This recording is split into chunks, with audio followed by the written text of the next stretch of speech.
As Jordan B. Peterson, Canadian psychologist, remains out of the public square after suffering a health crisis, I thought it would be helpful to review just what are the moments that made him famous and why does his voice persist long past his silence. My name is Casey. I've been a therapist for more than a decade, and I started this channel in order to take a look at what if there were some true parts of psychology and an industry that needed reformed, and what if we could apply those things to a future of faith, fatherhood, and freedom in America. So please like, share, and subscribe if you can get behind that. Let's look at the moments and the demeanor that made Jordan Peterson famous in review. Has been like watching a movie. Our family's relying heavily on the Lord through this and seeing miracles around us, we are. And I'm also aware that God uses everything for good. So eventually we'll see why this is happening or what comes of it. But Mom and I in particular really wanted to reach out and ask for prayers to help everyone get through this. Especially for my dad and for my mom. But also for the nurses and doctors taking care of him, my brother, and family and friends who have come to support us. I miss my dad. After a public speech, Jordan Peterson was approached by somebody who looked like they were trying to be a gonzo journalist of the left and approached him, accused his followers of being people that you would have associated with the mustache man out of World War II. And this was his reaction as he puts down exactly his experience studying the evils and wickedness that comes about when these ideologies take hold in the public, and warns that if the radical left goes too far, they're going to push the radical right out of the shadows. Some Nazis and white supremacists assaulting people at your protest. Do you have any comment on that? Yeah, I don't like Nazis. Then Why were they here? Well, how can I answer? Are there views in alignment with yours? At some point, you have to realize. That's a foolish question. Look, if you want to know what my views are, I've watched all of your videos. Yes. including Yes, I have. Then why would you ask such a question? Because this is my interpretation of your videos. Apparently, all of the people who arranged the protest against you watched all of your videos. It's like, do you want to disavow? I have 150 videos on YouTube. No, your lectures, which sparked the debate. Okay. Do you want to disavow the support? Could you let me talk to her for a moment? Don't call me that, please. So, I have 150 lectures on YouTube. There's 500 hours of my views. Do you really If think that you're wanna find worth out all what of they that were- time? So look, I will answer your question, okay? I've studied Nazism for a very long time. It's been 4 decades, and I understand it very well. And I can tell you that there's some awful people lurking in the corners, and they're ready to come out. And if the radical left keeps pushing the way That it's sounds pushing, very much like a they're threat. going to come. That sounds very much That's like not a a threat. threat. That sounds very much like a threat. Would you Trying to go chronologically here, we then see Bill C-16 in the Canadian Parliament. As that was trying to be pushed forward, it was trying to force therapists and other industry leaders to use compelled speech to refer to people by the pronouns of their preference, when a majority of people, or even a lot of people, thought that that would be telling a lie. And so Jordan Peterson goes before the Parliament in Canada to school them about what it looks like to try to force someone to speak the words they don't want to speak. So how are we to square what you're saying, which is your opinion, which you are absolutely entitled to, with what everyone is saying, plus the feelings and testimonies of the people who have suffered over 30 years, who've been taking issues to court? These are people who we've listened to. So how are we to square this? Okay, well, with regards to your second point, if the people that you're listening to aren't randomly selected from a population, then their opinions are worthless from the perspective of testimony, because you don't know if you're dealing with a biased sample. And that's a big problem with the public consultation process that underlied this bill. And you can not appreciate that if you'd like, but it's standard practice in any polling institution or any body that's attempting to extract a genuine opinion out of a so-called community of people. And if that isn't followed, then you can't tell if the information that you're receiving is biased. And this, with regards to your first point, what exactly are all those people who aren't thinking the same way as me saying? You said that there's a bunch of them and a bunch of groups, but you never said what they're saying precisely. Well, I think our chair would rule me out of order if I proceeded. No, you're fine. To read out what they're all saying. But in general, they say they oppose discrimination and harassment because of gender identity and gender expression. And then there's 3 pages, which I can share with you. I oppose discrimination against gender identity and gender expression. That's not the point. The point is the specifics of the legislation that surrounds it and the insistence that people will have to use compelled speech. That's what I'm objecting to.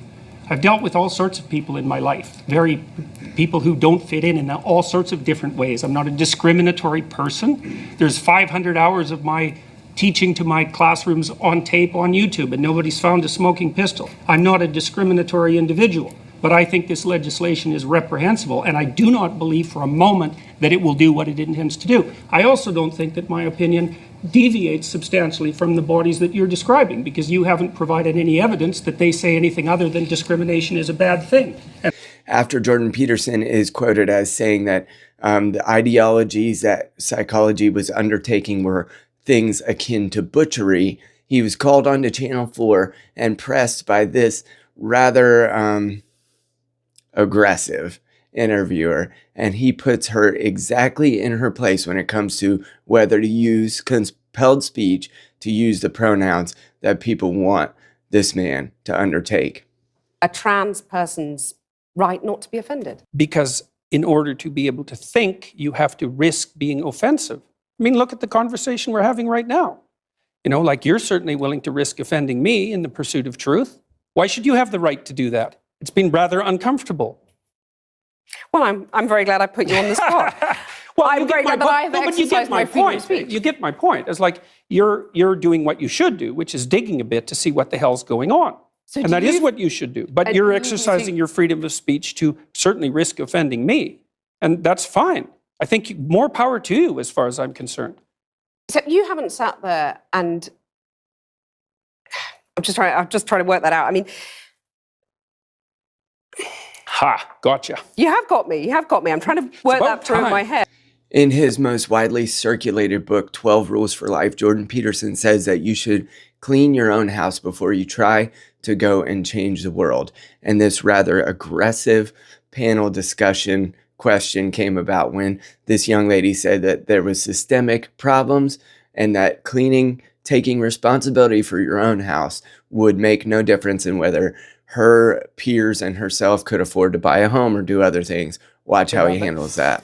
Well, fundamentally, I'm a psychologist, and my experience has been that people can do a tremendous amount of good for themselves and for the people who are immediately around them by looking to their own inadequacies and their own flaws and the things that they're not doing in their lives and starting to build themselves up as more powerful individuals. And if they're capable of doing that, and then they're capable of expanding their career. And if they're capable of expanding their career and their competence, then they're capable of taking their place in the community as effective leaders. And then they're capable of making wise decisions instead of unwise decisions when it comes to making collective political decisions. I'm not suggesting in the least, and have never suggested, that there's no domain for social action. I'm suggesting that people who don't have their own houses in order should be very careful before they go about reorganizing the world.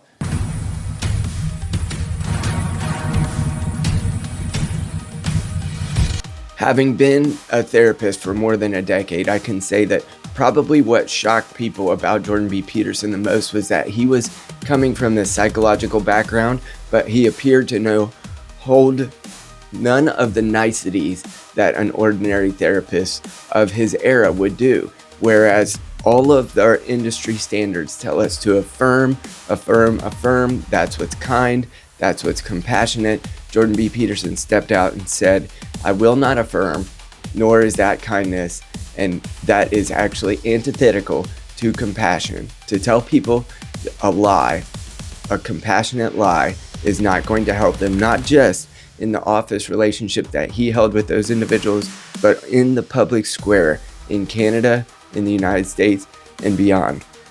And while he's made some missteps or said some things like the woke right stuff that has caught him a lot of flack in recent months, I pray that his health gets better. I've spoken with his wife, I've attended some of his lectures, and I believe that this man was the voice that we needed at the time we needed him. And now that Charlie's passed, along with other political machinations worldwide, I wonder, where does he fit in? What does he think? And will Jordan Peterson still have the voice he did yesterday, tomorrow, and beyond?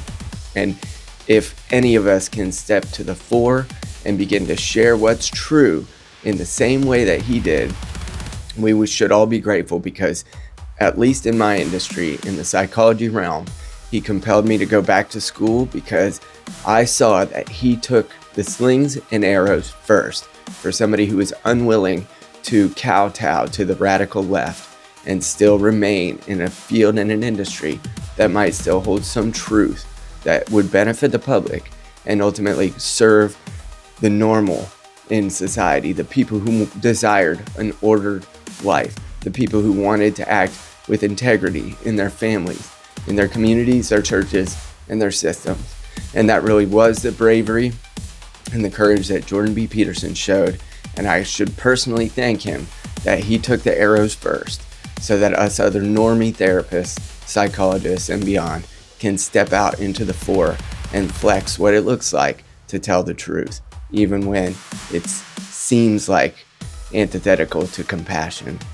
Thank you all for watching. Thanks so much to Jordan Peterson and his family. Still remain in prayers for them. And I pray that Michaela's daughter, I believe it was, also comes through her own health crisis. To all those who still are watching, please like, share, and subscribe, and join us if you want to see more from what it looks like to tell the truth from a position of a therapist, psychologist, father, and a church member, man of God. Let's go.